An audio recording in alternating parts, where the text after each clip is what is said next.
Welcome to morning prime time. ముందుగా headlines show.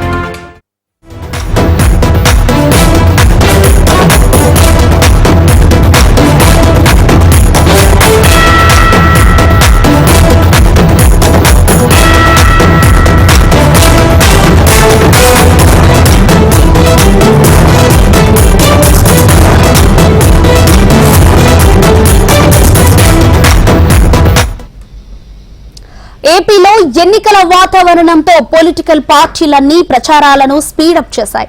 రెండోసారి అధికారం టార్గెట్ గా వైసీపీ అధ్యక్షుడు జగన్ ఎన్నికల ప్రచార క్షేత్రంలో దిగనున్నారు. మేమంతా సిద్ధం పేరుతో బస్సు యాత్రకు శ్రీకారం చుట్టనున్నారు.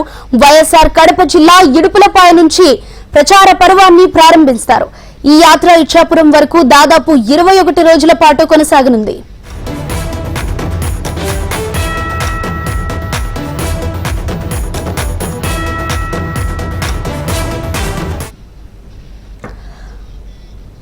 ఇవాళ ఉదయం 10 గంటలకు 56 నిమిషాలకు తాడేపల్లిలోని నివాసం నుంచి సీఎం జగన్ కడపకు బయలుదేరతారు. మధ్యాహ్నం 12 గంటల 20 నిమిషాలకు ఇడుపులపాయకు చేరుకుంటారు. అక్కడ మధ్యాహ్నం 1 గంట 20 నిమిషాల వరకు వైఎస్ఆర్ ఘాట్ లో ప్రత్యేక ప్రార్థనలు చేస్తారు. అనంతరం 1 గంట 30 నిమిషాలకు బస్సు యాత్రను ప్రారంభిస్తారు. ఈ బస్సు యాత్ర వేంపల్లి, విఎన్పల్లి, ఎర్రగుంట్ల మీదుగా ప్రొద్దుటూరు చేరుకుంటారు. సాయంత్రం 4 గంటలకు ప్రొద్దుటూరులో జరగనున్న బహిరంగ సభలో సీఎం జగన్ పాల్గొని ప్రసంగిస్తారు. అనంతరం దువ్వూరు, చాగలమర్రి మీదుగా ఆళ్లగడ్డ చేరుకుంటారు. అనంతరం సీఎం జగన్ రాత్రి అక్కడ బస చేస్తారు.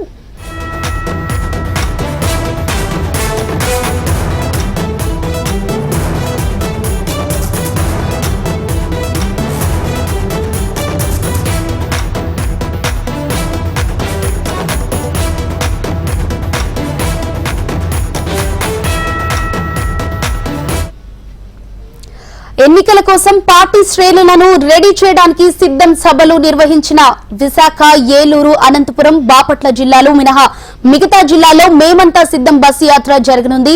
ప్రతిరోజు ఒక పార్లమెంటు నియోజకవర్గ పరిధిలో బస్సు యాత్ర కొనసాగనుంది.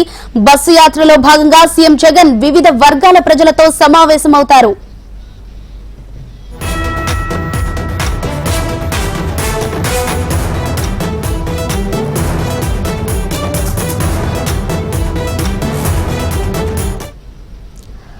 ఏపీలోని అన్ని అసెంబ్లీ స్థానాలను కైవసం చేసుకోవాలనే టార్గెట్ తో ప్రచారంలోకి దిగబోతున్నారు వైసీపీ బాస్ జగన్. ఈ బస్సు యాత్రతో వైసీపీ శ్రేణుల్లో మరింత ఉత్సాహం నింపి క్లీన్ స్వీప్ దిశగా ఎన్నికల్లో పనిచేయాలని దిశానిర్దేశం చేయనున్నారు. ఇక రాష్ట్రంలో సార్వత్రిక ఎన్నికల నోటిఫికేషన్ ఏప్రిల్ 18న విడుదల కానున్న నేపథ్యంలో ఆలోగా తొలి దశ ప్రచారంగా బస్సు యాత్ర పూర్తి చేయాలని నిర్ణయించారు. ఎన్నికల నోటిఫికేషన్ వెలువడిన తర్వాత మళ్లీ విడత ప్రచారాన్ని చేపట్టనున్నారు జగన్. దీనికి సంబంధించి మరింత సమాచారం మా ప్రతినిధి చంద్రమోహన్ గారు వివరిస్తారు. ఝాన్సీ, ప్రధానంగా గెలిపే లక్ష్యంగా వైఎస్ జగన్మోహన్ రెడ్డి నేటి నుంచి మేము సిద్ధం పేరుతో బస్సు యాత్రను ప్రారంభించబోతున్నారు. ఇడుపులపాయ నుండి ఈరోజు ఈ బస్సు యాత్ర ప్రారంభమవుతుంది. ఇందుకు సంబంధించిన ఏర్పాట్లన్నీ కూడా చేశారు. ప్రధానంగా గెలిపే లక్ష్యంగా జగన్మోహన్ రెడ్డి ఈ యాత్రను ప్రారంభించబోతున్నారు. గతంలో ప్రజా సంకల్ప యాత్ర పేరుతో గత ఎన్నికల ముందు చేసిన పాదయాత్ర తరహాలోనే ఈసారి బస్సు యాత్రను చేపట్టారు. ఈ క్రమంలో ప్రతి కార్యకర్తకు భరోసా ఇచ్చే విధంగా ప్రతి కార్యకర్తకు, నాయకులకు, పార్టీ శ్రేణులకు భరోసా ఇవ్వడంతో పాటు ప్రజలకు తాము ప్రభుత్వం చేసిన సంక్షేమ పథకాలను అలాగే అభివృద్ధి కార్యక్రమాలను వివరించే క్రమంలో జగన్మోహన్ రెడ్డి ఈ యాత్రను చేపడుతున్నారు. ఇడుపులపాయ నుండి ఇచ్చాపురం వరకు 21 రోజుల పాటు సాగే ఈ యాత్రలో ప్రజలను, కార్యకర్తలను ఏకం చేసి వారందరినీ చైతన్యవంతం చేసి రాబోయే ఎన్నికల్లో తాము విజయం సాధించడం కోసం జగన్మోహన్ రెడ్డి ఈ ప్రయత్నం చేస్తున్నారు. ఈ ప్రయత్నంలో భాగంగా మొదట ఇడుపులపాయలో తన తండ్రి వైఎస్ఆర్ ఘాట్ వద్ద అక్కడ ప్రార్థనలు నిర్వహించి అనంతరం అక్కడి నుంచి వేంపల్లి, వీరపనాయనపల్లి, ఎర్రగుంట్ల మీదుగా ప్రొద్దుటూరు చేరుకుంటారు. ప్రొద్దుటూరులో జరిగే మేమంతా సిద్ధం సభలో ఆయన పాల్గొనబోతున్నారు. ఈ సభలో ప్రధానంగా ప్రతిపక్ష పార్టీలను విమర్శించడంతో పాటు తాము అధికారంలోకి రావడానికి ఏ రకమైన హామీలు ఇవ్వాలి, ఏ రకమైన ప్రసంగం చేయాలి అన్న అంశం కూడా మొత్తం జగన్మోహన్ రెడ్డి సిద్ధం చేసుకున్నారు. ప్రధానంగా ఈ ప్రొద్దుటూరులో జరిగే సభకు కడప జిల్లాలోని 7 నియోజకవర్గాల నుంచి కూడా కార్యకర్తలను నాయకులను సమీకరిస్తున్నారు.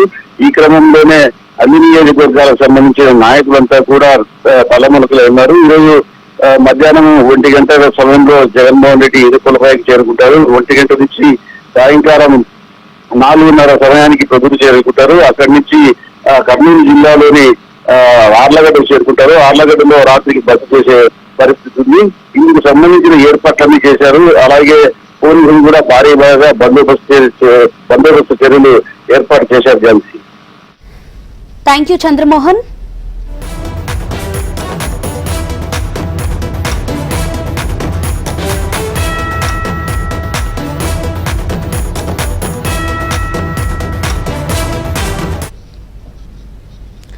ఏపీలో ఎన్నికల వాతావరణంతో పొలిటికల్ పార్టీలన్నీ ప్రచారాలను స్పీడప్ చేశాయి. రెండోసారి అధికారం టార్గెట్ గా వైసీపీ అధ్యక్షుడు జగన్ ఎన్నికల ప్రచార క్షేత్రంలోకి దిగనున్నారు.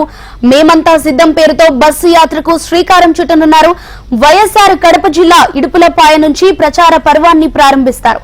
ఈ యాత్ర ఇచ్చాపురం వరకు దాదాపు 21 రోజుల పాటు కొనసాగనుంది.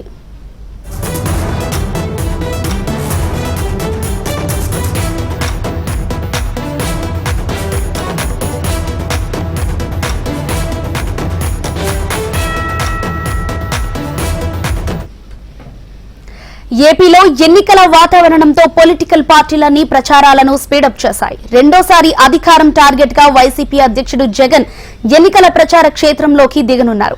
మేమంతా సిద్ధం పేరుతో బస్సు యాత్రకు శ్రీకారం చుట్టనున్నారు. వైఎస్ఆర్ కడప జిల్లా ఇడుపులపాయ నుంచి ప్రచార పర్వాన్ని ప్రారంభిస్తారు. ఈ యాత్ర ఇచ్చాపురం వరకు దాదాపు 21 రోజుల పాటు కొనసాగనుంది. దీనిపై మరింత సమాచారం మా ప్రతినిధి వినయ్ అందిస్తారు లైవ్ లో. వినయ్, చెప్పండి.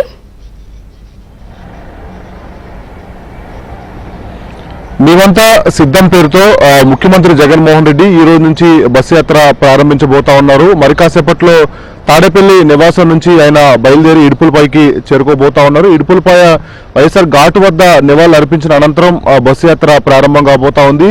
ఇడుపులపాయ నుంచి ఇచ్చాపురం వరకు దాదాపు నెల పాటు ముఖ్యమంత్రి జగన్మోహన్ రెడ్డి బస్సు యాత్ర జరగబోతా ఉంది. మొత్తం మీద ఈ నెల రోజుల పాటు తాడేపల్లి నివాసానికి సీఎం జగన్మోహన్ రెడ్డి దూరంగా ఉంటారు. మొత్తం ప్రజల్లోనే ఉంటూ రాబోయే ఎన్నికల్లో ఏ విధంగా ముందుకెళ్లాలని దానిపైన ప్రజల్లోనే ఉండబోతా ఉన్నారు. దాంట్లో భాగంగానే ఈ రోజు నుంచి సీఎం జగన్మోహన్ రెడ్డి బస్సు యాత్ర ప్రారంభం కాబోతా ఉంది. ఇడుపులపాయలో వైఎస్ఆర్ ఘాట్ నివాళులు అర్పించిన అనంతరం అక్కడి నుంచి ఆ పార్లమెంట్ అంతా కూడా టచ్ చేసుకుంటూ పొద్దుటూరు వెళ్తారు. సాయంత్రం పొద్దుటూరులో సీఎం జగన్మోహన్ రెడ్డి బహిరంగ సభ ఉంటుంది. తర్వాత నంద్యాల, అదేవిధంగా తర్వాత కర్నూలు, మొత్తం 3 రోజులకి ఇప్పటికే షెడ్యూల్ ఇచ్చారు. ఈ నేపథ్యంలోనే తర్వాత మిగిలిన షెడ్యూల్ ఇస్తారని చెప్పి వైఎస్ఆర్ కాంగ్రెస్ పార్టీ నాయకులు చెప్తా ఉన్నారు. అయితే 50 రోజులు ఎన్నికలకున్న నేపథ్యంలో పూర్తి స్థాయిలో ఈ సమయాన్ని అంతా కూడా ఉపయోగించుకోవాలని ముఖ్యమంత్రి జగన్మోహన్ రెడ్డి భావిస్తా ఉన్నారు. దాంట్లో భాగంగానే ఆ టైంకి తగ్గట్టు వైసీపీ అధినేత సీఎం జగన్మోహన్ రెడ్డి ప్రణాళికలు సిద్ధం చేసుకున్నారు. దాంట్లో భాగంగానే ఫస్ట్ ఫేజ్ లో బస్సు యాత్ర ద్వారా ప్రజల్లోకి వెళ్ళబోతున్నారు. ముఖ్యంగా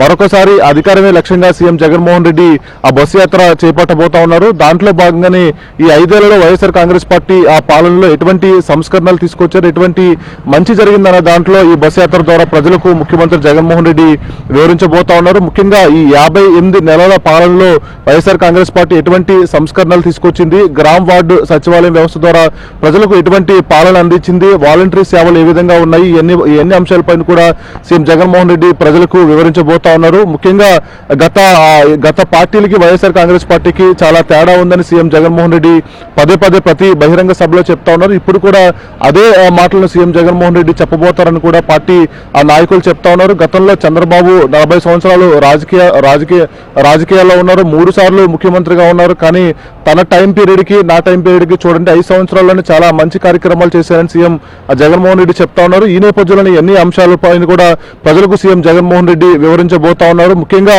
గత ఎన్నికల్లో ఇచ్చిన హామీలు 99% హామీలు అమలు చేశామని సీఎం జగన్మోహన్ రెడ్డి పదే చెప్తా ఉన్నారు. ఈ అంశాలన్నీ కూడా ప్రజలకు ముఖ్యమంత్రి జగన్మోహన్ రెడ్డి వివరించబోతా ఉన్నారు. మరోవైపు ఈ 58 నెలల్లో డీబీటీ, నాన్ డీపీడీ ద్వారా ప్రతి అర్హులైన గడప కూడా పథకాలు వైఎస్ఆర్ కాంగ్రెస్ పార్టీ ఇచ్చిందని సీఎం జగన్మోహన్ రెడ్డి రెడ్డి చెప్తా ఉన్నారు. మొత్తం మీద మొన్న ఏదైతే సిద్ధం సభలు నిర్వహించారో విశాఖపట్నం, ఏలూరు, అదేవిధంగా బాపట్ల, అనంతపురం ఈ 4 పార్లమెంటు మినహాయిస్తే మిగిలిన 21 పార్లమెంట్లో ముఖ్యమంత్రి జగన్మోహన్ రెడ్డి బస్ యాత్ర చేపట్టబోతా ఉన్నారు. దాంట్లో భాగంగానే బస్ యాత్రలో ఒక డైలీ 2 సెక్షన్స్ కింద వైఎస్ఆర్ కాంగ్రెస్ పార్టీ డివైడ్ చేసింది. మొదటి సెక్షన్ అంతా కూడా పార్టీ కార్యకర్తలు, అదేవిధంగా స్థానిక నాయకులతో పాటు వివిధ రంగాలకు, వివిధ వర్గాలకు చెందిన ప్రజలతో ముఖ్యమంత్రి జగన్మోహన్ రెడ్డి మమేకం అవుతా ఉంటారు. తర్వాత ఆ రోడ్డు మార్గాన్ని వెళ్ళి సాయంత్రం బహిరంగ సభలో సీఎం జగన్మోహన్ రెడ్డి పార్టిసిపేట్ చేయబోతున్నారు. మొన్న ఏదైతే సిద్ధం సభలు నిర్వహించారో ఆ సిద్ధం సభలు తరహాలోనే ఇప్పుడు ఈ బస్సు యాత్ర కూడా ఉంటుంది. ఆ బస్సు ఆ సభలు కూడా ఉంటాయని చెప్పి వైసీపీ నాయకులు చెప్తా ఉన్నారు. మొత్తం మీద పార్లమెంట్ టార్గెటెడ్ గా ముఖ్యమంత్రి జగన్మోహన్ రెడ్డి అడుగులు వేస్తా ఉన్నారు. ఈ మొత్తం ఫస్ట్ 3 రోజుల పాటు 3 పార్లమెంటుకు సంబంధించి పూర్తి స్థాయిలో వైసీపీ అధిష్టానం దృష్టి పెట్టింది. దాంట్లో భాగంగానే ఇతర పార్టీ నుంచి కూడా జాయినింగ్లు చేసుకుంటా ఉన్నారు. స్థానికలుగా ఎవరైతే కీలక నాయకులు ఉన్నారో వాళ్ళందరినీ కూడా ఆయా పర్యటనలు అప్పుడు జాయిన్ చేసుకోవాలని భావిస్తా ఉన్నారు. ఇలా మొత్తం 4 రోజుల పాటు సీఎం జగన్మోహన్ రెడ్డి బస్ యాత్ర చేపట్టబోతా ఉన్నారు. Jhansi. Right, thank you Vinay.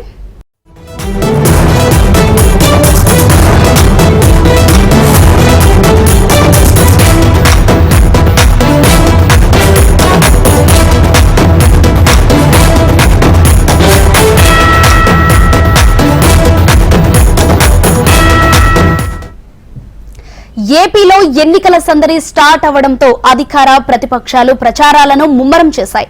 అటు అధికార వైసీపీ మేమంతా సిద్ధం పేరుతో బస్సు యాత్రకు రెడీ అవ్వగా, ఇటు ప్రతిపక్ష టీడీపీ ప్రజాగళం పేరుతో ఎలక్షన్ క్యాంపెయిన్ కు రెడీ అయింది. టీడీపీ అధినేత చంద్రబాబు ఎన్నికల ప్రచారంలోకి దిగుతున్నారు. ఇందులో భాగంగానే ఆయన చిత్తూరు జిల్లాలో పర్యటించనున్నారు. కాగా ఒకే రోజు 3 నియోజకవర్గాల్లో ఎన్నికల ప్రచారం నిర్వహిస్తారు. ఉదయం కుప్పం నుంచి పలమనేరు చేరుకుని అక్కడ నిర్వహించే ప్రజాగళం తొలి బహిరంగ సభలో పాల్గొంటారు. ఇక మధ్యాహ్నం నగరి నియోజకవర్గం, పుత్తూరు, అన్నమయ్య జిల్లా మదనపల్లి నిర్వహించే ప్రజాగళం సభల్లోనూ పాల్గొని చంద్రబాబు ప్రసంగిస్తారు. దీనికి సంబంధించి మరింత సమాచారం మా ప్రతినిధి సురేష్ లైవ్ లో అందిస్తారు. సురేష్, చెప్పండి. రైట్ జోష్నా, ఇదైతే సార్వత్రిక ఎన్నికలు సమీపిస్తున్న కొద్దీ ప్రజల్లోకి పార్టీ అధినేత వెళ్లబోతున్నారు. తాజాగా చూసుకుంటే ఇప్పుడు చంద్రబాబు తన నియోజకవర్గంలో కుప్పంలో ఎన్నికల శంఖారావాన్ని పూరించారు. ఇంటింటి ప్రచారం కూడా చంద్రబాబు తన నియోజకవర్గంలో ప్రారంభించారు. అయితే నేటి నుంచి కూడా ఉమ్మడి చిత్తూరు జిల్లాలో చంద్రబాబు పర్యటించబోతున్నారు. ప్రజాగళం పేరుతో ఆ రోడ్ షోలు, అలాగే బహిరంగ సభ నిర్వహించబోతున్నారు. ఇవాళ ఉదయం 11 గంటలకు పార్లమెంట్లో బహిరంగ సభలో ఆయన ప్రసంగించబోతున్నారు. ఆ తర్వాత ప్రత్యేక హెలికాప్టర్లో పుత్తూరు చేరుకొని నగిరి నియోజకవర్గం సంబంధించిన పుత్తూరు చేరుకొని అక్కడ రోడ్ షో కావచ్చు, బహిరంగ సభలు, ప్రజాగణం యాత్ర నిర్వహించబోతున్నారు. ఆ తర్వాత పూర్తి స్థాయిలో మదనపల్లికి చేరుకొని రాత్రి భారీ ఎత్తున రోడ్ షో కావచ్చు, బహిరంగ సభ నిర్వహించుకొని ఎన్నికల ప్రచారానికి శ్రీకారం చుట్టబోతుంది. ఇప్పటికే కుప్పం కేంద్రంగా ఎన్నికలకు శ్రీకారం చుట్టి ఉన్నారు. పూర్తి స్థాయిలో ప్రజల్లోకి వెళ్ళి రాబోయే ఎన్నికల్లో మేము ఏమేమి చెప్తాం, చేసి చూపిస్తామనే సిపిఐ సంబంధించి సూపర్ 6 పేరుతో మేనిఫెస్టో సిద్ధం చేసుకున్నారు. ఉమ్మడి సంబంధించి బీజేపీ, టీడీపీ, జనసేన సంబంధించి మేనిఫెస్టోను కూడా ప్రజల్లోకి తీసుకెళ్లేందుకు చంద్రబాబు శ్రీకారం చుట్టున్నారు. పూర్తి స్థాయిలో ఆ రకంగా జనాల్లోకి వెళ్ళి ఖచ్చితంగా మేము మంచి పని చేసి చూపిస్తాం, మమ్మల్ని మరోసారి అవకాశం ఇవ్వాలని చంద్రబాబు కోరుతున్నారు. గతంలో మేము సీఎంగా చేసినప్పటి నుంచి చాలా అభివృద్ధి పనులు చేశానని చెప్పి ఈసారి ఖచ్చితంగా గెలిపిస్తే మరింత అభివృద్ధి చేసి చూపిస్తాను, అలాగే సంక్షేమ పథకాలకు మరింత అభివృద్ధి చేసి చూపిస్తానని అన్న వెల్లడిస్తున్నారు. పూర్తి స్థాయిలో రాజకీయ నేతలు సిద్ధమై ఉన్నారు రాజకీయ ప్రచార సభలకు. ఇవాళ 3 నియోజకవర్గాల్లో ఆయన సమావేశం నిర్వహించబోతున్నారు. Joshna. Right, thank you Suresh.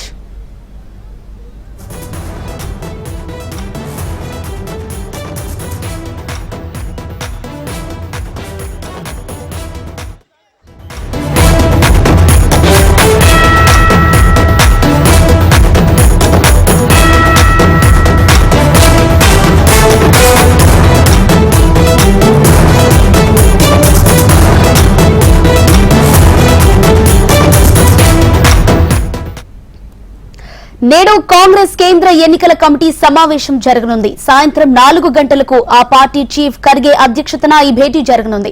Lok Sabha ఎన్నికల కోసం అభ్యర్థులను ఫైనల్ చేసే దిశగా ఈ మీటింగ్ కొనసాగనుంది. సిఎసి మీటింగ్ కు Telangana CM Revanth Reddy, deputy CM Bhatti హాజరు కానున్నారు.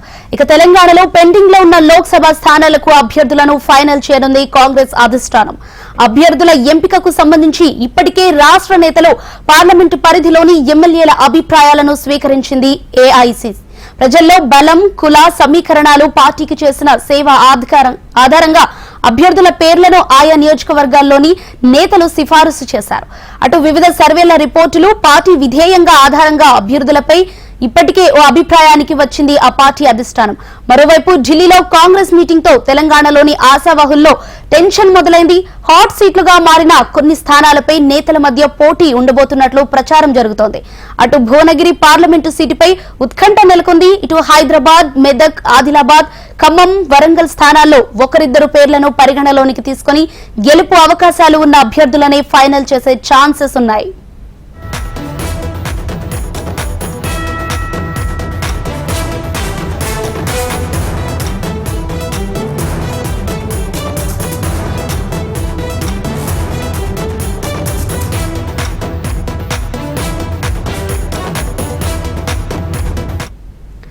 నేడు కాంగ్రెస్ కేంద్ర ఎన్నికల కమిటీ సమావేశం జరగనుంది. మరి దీనిపై మరింత సమాచారం లైవ్ లో మా ప్రతినిధి శిరీష్ అందిస్తారు. శిరీష్, చెప్పండి. ఝాన్సీ, ఈరోజు మధ్యాహ్నం 4 గంటల తర్వాత కాంగ్రెస్ కు సంబంధించిన కేంద్ర ఎన్నికల కమిటీ సమావేశం జరుగుతుంది. మరికొద్ది సేపట్లో ముఖ్యమంత్రి రేవంత్ రెడ్డితో పాటుగా డిప్యూటీ సీఎం, అదేవిధంగా కాంగ్రెస్ పార్టీకి సంబంధించిన కేంద్ర ఎన్నికల కమిటీ సభ్యుడు ఉత్తమ్ కుమార్ రెడ్డి కూడా ఢిల్లీకి రానున్నారు. ఏఐసీసీ ప్రధాన కార్యాలయంలో జరిగే ఈ సమావేశంలో తెలంగాణలో మిగిలిన 8 లోక్సభ స్థానాలకు సంబంధించిన అభ్యర్థుల్ని ఖరారు చేయనున్నట్లుగా కూడా సమాచారం. దీనికి సంబంధించి ఇప్పటికే రాష్ట్ర స్థాయి, జిల్లా స్థాయి నేతలు, అదేవిధంగా పార్లమెంటు పరిధిలోని ఎమ్మెల్యేల యొక్క అభిప్రాయాలను కూడా ఏఐసీసీ స్వీకరించడం కూడా జరిగింది. దాని మొత్తాన్ని కూడా తమ వద్ద ఉంచుకున్నారు. అయితే ముఖ్యంగా ప్రజల్లో బలము, అదేవిధంగా కుల సమీకరణలు, దాంతోపాటుగా పార్టీకి చేసిన సేవల ఆధారంగా టికెట్లన్నింటి కూడా కేటాయించబోతున్నట్లుగా కూడా తెలుస్తుంది. ఒకవైపు బీజేపీ దూకుడుగా వ్యవహరిస్తున్న నేపథ్యంలో కాంగ్రెస్ పార్టీ ప్రస్తుతం బీజేపీకి పోటీ ఇవ్వాలంటే మాత్రం సరైన అభ్యర్థులను రంగంలోకి దించాలని చెప్పేసి కూడా భావిస్తుంది. ఆ మేరకు కసరత్తు అనేది కూడా చేస్తున్నట్లుగా కూడా సమాచారం. అయితే ఇప్పటికే వివిధ రకాల సర్వేలన్నింటి కూడా నిర్వహించారు. ఫ్లాష్ సర్వేలు, అదేవిధంగా అంతర్గత సర్వేలు, అన్ని రకాల సర్వేలకు సంబంధించిన నివేదికలను కూడా తెప్పించుకోవడం కూడా జరిగింది. పార్టీ విధేయత ఆధారంగా అభ్యర్థులపైన ఇప్పటికే ఒక అభిప్రాయానికి కూడా వచ్చినట్లుగా కూడా ఏఐసీసీ వర్గాలు కూడా చెప్తున్నాయి. ముఖ్యంగా నిజామాబాద్ నుంచి కనుక చూసినట్లయితే సునీల్ రెడ్డితో పాటు దిల్ రాజుల యొక్క పేర్లు పరిశీలించినప్పటికీ చివరికి మాజీ మంత్రి, సీనియర్ నేత జీవన్ రెడ్డి వైపే కాంగ్రెస్ పార్టీ అధిష్టానం మొగ్గు చూపుతున్నట్లుగా కూడా తెలుస్తుంది. హైదరాబాద్, మెదక్ నుంచి ముఖ్యంగా బీసీ సామాజిక వర్గానికి సంబంధించిన నీలం మధుకు ఎక్కువ అవకాశాలు అనేవి కూడా ఉన్నాయి. ఎందుకంటే ఆయనకు సీఎం వర్గం నుంచి కూడా బలమైన మద్దతు ఉండడంతో నీలం మధు అభ్యర్థిత్వాన్ని దాదాపుగా ఈరోజు ఖరారు చేసే అవకాశాలు ఉన్నట్లుగా కూడా సమాచారం. ఇక భువనగిరి లోక్సభ స్థానానికి సంబంధించిన విషయంలో అభ్యర్థి ఎంపిక పైన కూడా కొంత సందిగ్ధత అనేది కూడా నెలకొంది. భువనగిరికి సంబంధించి బీసీ సామాజిక వర్గానికి టికెట్ ఇవ్వాలని చెప్పేసి కూడా డిమాండ్ అనేది కూడా బలంగా వినిపిస్తుంది. ఎందుకంటే ఇటు బీఆర్ఎస్, అదేవిధంగా బీజేపీ రెండు కూడా బీసీ సామాజిక వర్గానికి టికెట్ కేటాయించిన నేపథ్యంలో కైలాష్ నేత, అదేవిధంగా ఇతర బీసీ నేతలు కొంతమంది ఈ రేసులో ముందున్నారు. అయితే సీనియర్ మంత్రులు కోమటిరెడ్డి వెంకటరెడ్డి, ఉత్తమ్ కుమార్ రెడ్డితో పాటు కొంతమంది చామల కిరణ్ కుమార్ రెడ్డి అంటే ఇతర పేర్లను పరిశీలిస్తుంటే ముఖ్యమంత్రి మాత్రం చామల కిరణ్ కుమార్ రెడ్డి వైపు మొగ్గు చూపుతున్నట్లుగా కూడా తెలుస్తుంది. సో కాంగ్రెస్ పార్టీ బీసీ నేత వైపు మొగ్గు చూపుతుందా, లేదంటే రెడ్డి సామాజిక వర్గానికి టికెట్ కేటాయిస్తుందా అనేది కూడా చూడాలి. ఇప్పటికే నల్గొండలో ఒక టికెట్ను రెడ్డి సామాజిక వర్గానికి కేటాయించిన నేపథ్యంలో భువనగిరి లోక్సభ స్థానంలో బీసీల యొక్క జనాభా ఎక్కువగా ఉంది కాబట్టి బీసీ నేతకు టికెట్ ఇవ్వాలనేది కూడా ప్రధానమైన డిమాండ్. ఈ మేరకు ఈరోజు జరిగే సమావేశంలో పరిశీలనకు వచ్చే అవకాశం కూడా ఉంది. అదేవిధంగా ఆదిలాబాద్, హైదరాబాద్, ఖమ్మం, వరంగల్ స్థానాల్లో పేర్ల విషయంలో కూడా కొంత సందిగ్ధత అనేది కూడా నెలకొంది. ఇక్కడ అభ్యర్థుల యొక్క విజయావకాశాలను కూడా పరిగణలోకి తీసుకొని ఫైనల్ చేసే అవకాశం ఉన్నట్లుగా కూడా తెలుస్తుంది. ఈరోజు కాంగ్రెస్ కి సంబంధించిన కేంద్ర ఎన్నికల కమిటీ సమావేశం అనేది కూడా పూర్తయిన తర్వాత రేపు దీనికి సంబంధించిన జాబితాను విడుదల చేసే అవకాశాలు ఉన్నట్లుగా కూడా సమాచారం. సో మొత్తం మీద కూడా ఈ రోజు పూర్తి స్థాయిలో చర్చ జరుగుతుందా, లేకపోతే మరికొన్ని స్థానాలను పెండింగ్ లో పెడతారనేది కూడా చూడాల్సి ఉంది. Jhansi. Right, thank you Sirish.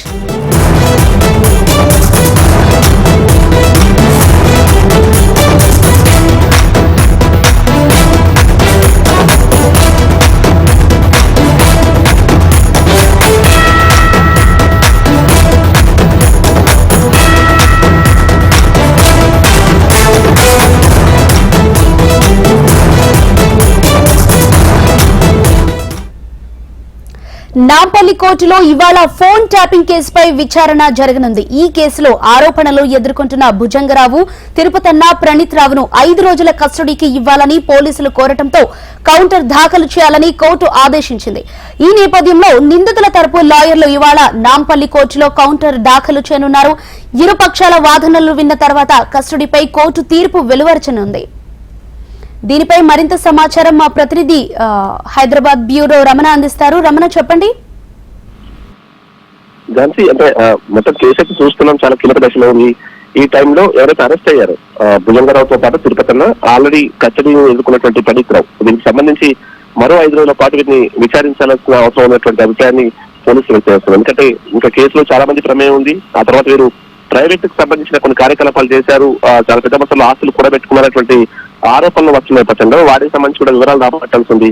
ఆ తర్వాత ఇంకా ఎవరైనా ఉన్నతాధికారులకు సంబంధించిన అంటే ఇందులో ఆదేశాలు ఉన్నాయా, వారికి సంబంధించి ప్రమేయం ఉందా, లేదంటే అప్పటి ప్రభుత్వ పెద్దలకు సంబంధించి ఏం జరిగింది, ఇలాంటి కొన్ని వివరాలు రాబట్టాల్సింది. కాబట్టి వాటికి సంబంధించి వివరాలు రాబట్టిన నేపథ్యంలో మరొక 5 రోజుల పాటు ఈ ముగ్గురిని కూడా కస్టడీకి ఇవ్వాలంటూ కూడా వారు నిన్న పిటిషన్ దాఖలు చేశారు. కానీ నిందిత తరపు న్యాయవాదులు పిటిషన్ వేయడానికి అంటే కౌంటర్ వేయడానికి గడువు కావాలనుకోవడంతో ఇవాళ వారు సమయం కోరారు. ఈ రోజు మరి కాసేపట్లో నిందిత తరపు న్యాయవాదులు కౌంటర్ పిటిషన్ దాఖలు చేయబోతున్నారు. దాఖలు చేసిన తర్వాత అప్పుడు ఇరుపక్షాల వాదనలు విన్న తర్వాత అప్పుడు కోర్టు 2 రోజుల కస్టడీకి ఇవ్వబోతుంది.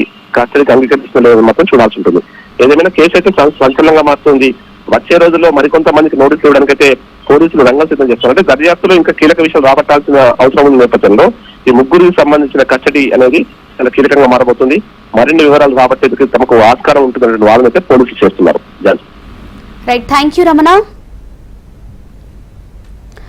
ఫారెన్ ఎక్స్చేంజ్ చట్టాన్ని ఉల్లంఘించి పెద్ద మొత్తంలో నగదును విదేశాలకు తరలిస్తున్నారని సమాచారం అందుకున్న ఈడీ కొన్ని రోజులుగా ఢిల్లీ, హైదరాబాద్, ముంబై, కోల్కతాతో పాటు కురుక్షేత్ర ప్రాంతాల్లో సోదాలు నిర్వహించింది. ఇందులో భాగంగా లెక్కాపత్రం లేని 2,05,00,000 నగదును ఈడీ గుర్తించింది. అందులో కొంత నగదును వాషింగ్ మెషిన్ లో కనుగొన్నామని ఈడీ వెల్లడించింది. దేశవ్యాప్తంగా పలు ప్రైవేటు లిమిటెడ్ కంపెనీలు వాటి డైరెక్టర్ల కార్యాలయ ప్రాంగణాల్లో సోదాలు నిర్వహిస్తున్నట్లు ఈడీ తెలిపింది. ఈ కంపెనీల భాగస్వాములుగా ఉన్న వ్యక్తులను ప్రశ్నిస్తున్నట్టు ఈడీ అధికారులు తెలిపారు. సోదాల్లో పలు అనుమానిత పత్రాలు, డిజిటల్ పరికరాలను స్వాధీనం చేసుకున్నామని ప్రకటనలో ఈడీ పేర్కొంది. నగదు తరలింపులో ప్రమేయం ఉన్న సంస్థలకు సంబంధించిన మొత్తం 47 బ్యాంక్ అకౌంట్లను స్తంభింపజేశామని ఈడీ అధికారులు వివరించారు. పెద్ద మొత్తంలో విదేశీ మారక ద్రవ్యాన్ని దేశం దాటించబోతున్నారని విశ్వసనీయ సమాచారం అందటంతో సోదాలు నిర్వహించామని ఈడీ పేర్కొంది. సోదాలు జరిపిన కంపెనీల భాగస్వాములు Singapore Galaxy shipping and logistic, Harijan shipping and logistics కంపెనీలకు అనుమానాస్పద రీతిలో 1,800 కోట్ల మేర చెల్లింపులు చేసినట్లుగా గుర్తించామని ఈడీ అధికారులు వివరించారు.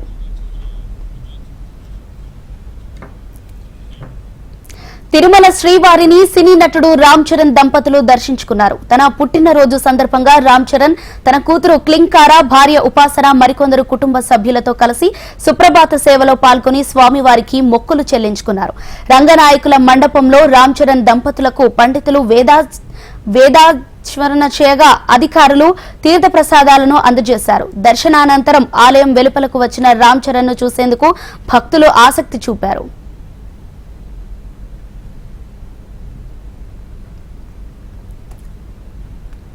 తిరుమల శ్రీవారి ఆలయానికి భక్తులు పోటెత్తుతున్నారు. అటు శ్రీవారిని దర్శించుకునేందుకు ప్రముఖులు కూడా తరలివచ్చారు. ఇక టాలీవుడ్ లో ఫేమ్ అయిన నువ్వు నేను మూవీ హీరోయిన్ అనిత శ్రీవారి సేవలో పాల్గొన్నారు. ప్రముఖ బాలీవుడ్ ప్రొడ్యూసర్ ఏక్తా కపూర్ తో కలిసి ఆమె స్వామివారిని దర్శించుకున్నారు. శ్రీవారి దర్శనం అనంతరం రంగనాయకుల మండపంలో వేద పండితులు ఆశీర్వచనం అందించి శ్రీవారి తీర్థ ప్రసాదాలు అందజేశారు. ఇవి బులెటిన్ డీటెయిల్స్. అప్డేట్స్ కోసం చూస్తూనే ఉండండి హెచ్ఎం టీవీ. వార్త ఆగదు, నిజం దాగదు.